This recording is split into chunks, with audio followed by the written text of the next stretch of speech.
Canadian senior men's team has been training together for 6 weeks, battling out against Ireland, Wales, Georgia, Ireland A, and the Argentine Jaguars. On Monday, the squad hit the gym for one last session at the Pacific Institute for Sport Excellence before embarking on their journey to Charleston, South Carolina. The time together has allowed for the squad to develop as a unit, according to fly half Andrew Monroe, who sees a great potential in his team as they look to take on the USA in doubleheader 2011 World Cup Qualifier Series. Yeah, I think we've been developing well. We've been progressing well right from the start, from when we first met up before the Ireland game and then the Wales. I think every time the boys are getting more and more comfortable with how we're trying to play the game and where we're trying to play the game and what we're trying to do. So, yeah, I think there's been a good progression throughout. We had obviously a disappointing match against Argentina. We would have certainly hoped to have beaten them, and yeah, that was a disappointment. But we've had a great couple of days together, and I think the mood in the camp's been good, and we're ready to head down for this next challenge. For youngster Sean Duke, Saturday's game is all about setting the tone early and making their mark before the squad even thinks about heading to Edmonton for the final push. That's completely vital, I think. I mean, we gotta hit them hard up front and stick them early, and then hopefully our momentum will carry us through the second game.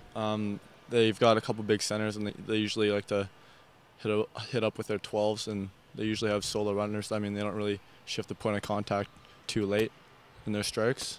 The U.S. won't be an easy opposition, according to Canadian back row player Aaron Carpenter, but the Canadians may have a slight advantage after beating their southern opponents in their last 4 meetings.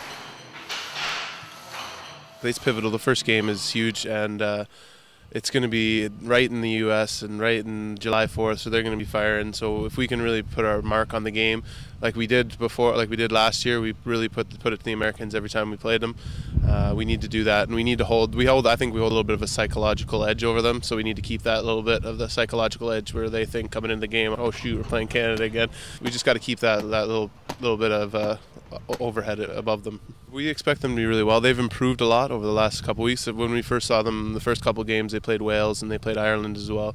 They weren't as tight as a unit, but they've brought in some of their guys from overseas, and they've started playing well, and you can see those guys leading them, right? And it's really important that we shut those key players out. They have a couple key players, ball player, they're 10, and their back row is really all over the ball, so we got to really shut those guys out of the game. And they're the kind of players that if things start going well for them, that they'll keep it going, the ball will keep rolling. Whereas if we shut them down right off the bat, there won't be anything that they can do, and we'll play our game, and that's exactly what we want to do. The match will take place this Saturday, July 4th in Charleston, South Carolina, and will be aired on TSN at 4 p.m. Eastern Time.